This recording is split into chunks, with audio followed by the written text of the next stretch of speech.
Bienvenue aux Petites Jasettes pédagogiques. Donc, bonjour tout le monde. Bienvenue à une autre émission des Petites Jasettes pédagogiques. Aujourd'hui, je jase avec deux de mes collègues, comme je suis chanceuse. Donc, j'ai avec moi aujourd'hui Olivia Lismont et Laurent Ouari. Bon, ben, je vais partir le bal. Donc, moi, je m'appelle Olivia et je viens de la Belgique. Et ça fait 12 ans que je suis partie de la Belgique. Et ça fait 7 ans que je suis en Ontario, à Toronto. Et j'ai passé avant ça 2 ans aux États-Unis et 2 ans à Montréal. Voilà. Et je suis bien à Toronto et j'ai bien l'intention de rester et de continuer à découvrir la belle province. Eh bien, moi, je suis Laurent, donc je viens de France. Je suis arrivé en 2014 ici à Toronto, suite à mes études d'éducateur de jeunes enfants en France.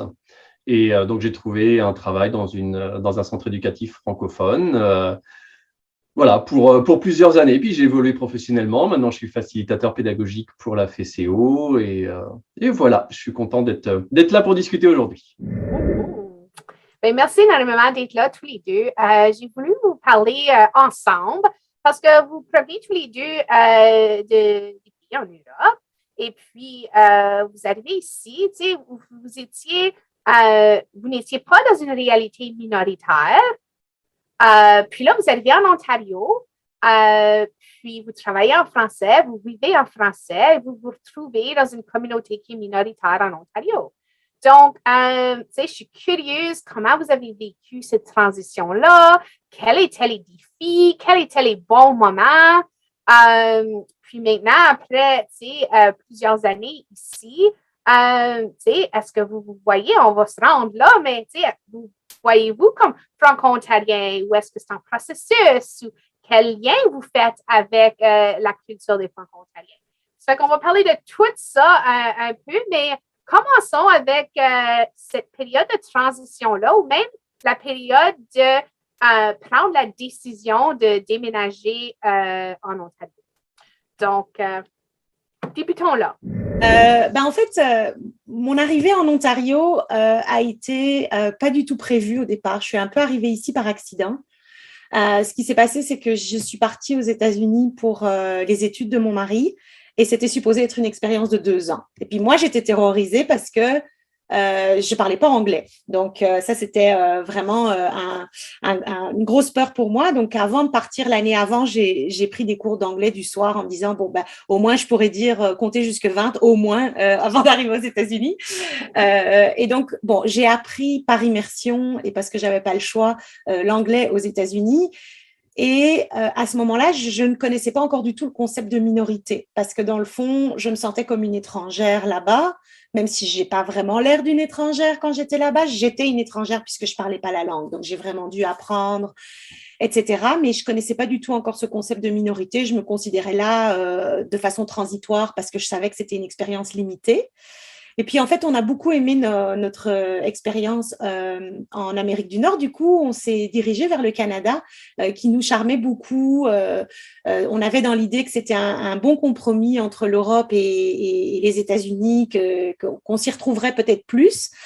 Et donc, arriver à Montréal, c'était rigolo parce qu'après avoir passé 2 ans aux États-Unis, je suis arrivée et j'étais, est-ce que je peux parler français 100% ici? J'étais comme pas sûre parce que je venais tellement d'un milieu anglophone que Montréal, c'est le Canada, c'est le Québec, mais est-ce que c'est réel qu'on parle français ou c'est ce qu'on pense de la Belgique, mais en fait, sur la réalité, c'est pas vraiment comme ça. Et donc là, les gens m'ont regardé, les Québécois m'ont regardé. Mais oui, évidemment, on parle français ici, il faut pas utiliser l'anglais. Et effectivement, pendant 2 ans, j'ai utilisé zéro anglais. Donc, c'était vraiment, vraiment impressionnant. J'ai absolument pas eu besoin de l'anglais. Et puis, arrivé à Toronto, c'était de nouveau un retour en milieu anglophone. Et puis, après 2 ans de pause où j'ai repu parler français, c'était un petit peu une transition que j'ai trouvée difficile. Il fallait que je me remette dedans. J'avais un peu perdu tous mes acquis. Et puis, toute la réalité on est dans une province à majorité anglophone, mais j'ai le droit d'envoyer mes enfants en français. Donc, un petit peu tout ce processus de découverte oui, on a le droit en tant que francophone de demander l'enseignement en français. J'ai trouvé que c'était une toute nouvelle expérience. Pas du tout comme en anglais aux États-Unis, pas du tout comme le français à Montréal. C'est vraiment un environnement tout à fait nouveau où il faut refaire tous des apprentissages. Et donc, très rapidement, j'ai vu l'opportunité pour moi de pouvoir travailler en français parce que je me sens peut-être pas assez bonne en anglais pour travailler en anglais, quoique maintenant je pense que je pourrais tout à fait le faire, mais c'est sûr que c'est le français qui est dans le fond de mon cœur et que c'est vraiment comme ça que je peux plus m'épanouir, je pense, dans mon travail. Oui, donc tout cet apprentissage était une expérience nouvelle et puis la découverte à la fois de qu'est-ce que c'était être une minorité.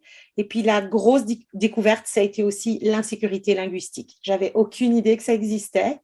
Et ça a vraiment été une découverte. Et puis comment moi me comporter en tant que francophone dans un milieu où d'autres francophones ont grandi dans un milieu minoritaire. Donc ça, c'est tout un apprentissage aussi. Et puis c'est important en tant qu'étranger francophone de connaître cette situation. Je dirais que l'aventure, elle a commencé il y a un moment. Voilà, j'ai repris mes études pour être éducateur de jeunes enfants. Et puis là, je me suis dit, c'est l'éducation, c'est un bon moyen de voyager, en fait. C'est un travail quand même qui est universel, donc c'est moyen. Et puis, voilà, quand on voit de la France, quand on parle du Canada, généralement, c'est le Québec. Parce on a l'impression qu'il n'y a que le Québec qui parle français, en fait, quoi. Et puis, j'ai eu cette offre d'emploi qui est venue pour Toronto. Et puis, je dis Toronto, je ne connais pas. Donc, j'ai fait mes recherches. Et puis, je dis, oh là là, mais c'est une province anglophone. Mais c'est pas possible. Donc, j'ai revérifié l'offre d'emploi. Et puis, c'était marqué qu'il n'y avait pas forcément besoin d'avoir un niveau d'anglais pour postuler. J'ai dit, allez, on a réfléchi en famille. Et puis, j'ai suivi toutes les étapes. Et puis, on est arrivé en famille en 2014. Et puis, voilà, je dirais un peu comme Olivia, c'est que je me suis senti comme un étranger, en fait, ici. Et puis, on ne savait pas combien de temps on allait rester et tout ça. Donc, maintenant, bien établi ici à Toronto. Et cette prise de conscience, vraiment, je dirais, de minorité francophone et de l'importance de la francophonie, j'ai vraiment découvert en rentrant à la FCO quand j'ai commencé à donner la formation francophone. À ce moment-là, en fait, j'ai fait donc les recherches de préparation pour donner la formation. Puis là, j'ai découvert l'histoire des francophones. Et c'est à ce moment-là, en fait, que j'ai pris conscience de l'intérêt de continuer à défendre la langue française ici en Ontario, parce qu'on est une minorité.